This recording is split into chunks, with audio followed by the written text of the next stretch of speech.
ಇತ್ತೀಚೆಗೆ ಬೃಹತ್ ಬೆಂಗಳೂರು ಮಹಾನಗರ ಪಾಲಿಕೆ ಅಂದರೆ ಬಿಬಿಎಂಪಿಯವರು ಆಸ್ತಿ ತೆರಿಗೆಯ ಜೊತೆಗೆ ಪಾರ್ಕಿಂಗ್ ಶುಲ್ಕವನ್ನು ವಿಧಿಸುವ ಬಗ್ಗೆ ಕರಡು ಅಧಿಸೂಚನೆಯನ್ನು ಹೊರಡಿಸಿ ಆಕ್ಷೇಪಣೆಗೆ ಅವಕಾಶವನ್ನು ನೀಡಿತ್ತು.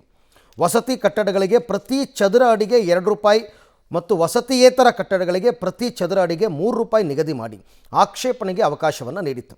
ಆಕ್ಷೇಪಣೆಗೆ ನೀಡಿದ್ದ ಕಾಲಾವಧಿ ಮುಕ್ತಾಯ ಆಗಿದ್ದು, ಪಾರ್ಕಿಂಗ್ ಶುಲ್ಕ ನಿಗದಿಗೆ ವಿರೋಧದ ಜೊತೆಗೆ ನೂರಾರು ಆಕ್ಷೇಪಣೆಗಳು ಸಲ್ಲಿಕೆಯಾಗಿದ್ದು, ಅದೆಲ್ಲವನ್ನು ಬಿಬಿಎಂಪಿಯವರು ಈಗ ಪರಿಶೀಲನೆ ಮಾಡ್ತಾ ಇದ್ದಾರೆ. ಆಸ್ತಿ ತೆರಿಗೆ ಜೊತೆಗೆ ವಸೂಲಿ ಮಾಡುವ ತೆರಿಗೆಯ ದರಕ್ಕೆ ವಿರೋಧ ವ್ಯಕ್ತ ಬಂದ ಹಿನ್ನೆಲೆಯಲ್ಲಿ ದರವನ್ನು ಇಳಿಕೆ ಮಾಡೋದ್ರ ಬಗ್ಗೆ ಬಿಬಿಎಂಪಿ ಈಗ ಚಿಂತನೆಯನ್ನು ನಡೆಸ್ತಾ ಇದೆ. ವಸತಿ ಕಟ್ಟಡಗಳಿಗೆ ₹1 ಮತ್ತು ವಸತಿಯೇತರ ಕಟ್ಟಡಗಳಿಗೆ ₹2 ನಿಗದಿ ಮಾಡುವಂತಹ ಸಾಧ್ಯತೆ ಇದೆ.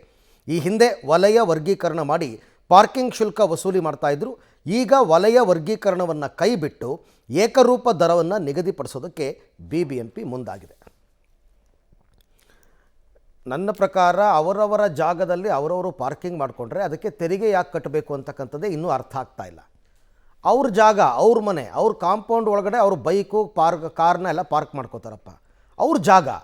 ಆದರೆ ಇವರು ಅದಕ್ಕೂ ಟ್ಯಾಕ್ಸ್ ಕಟ್ಟಿ ಅಂತಂದರೆ ಜನ ಒಪ್ಪಲ್ಲ. ₹1 ಅಲ್ಲ, 50 ಪೈಸೆನೂ ಕಟ್ಟಬಾರ್ದು ನನ್ನ ಪ್ರಕಾರ. ಬಟ್ ಇದೇನಪ್ಪ ವಿಚಿತ್ರವಾದಂತಹ ಸುಲಿಗೆ ಅಂತ ಅನ್ನಿಸ್ತಾ ಇದೆ.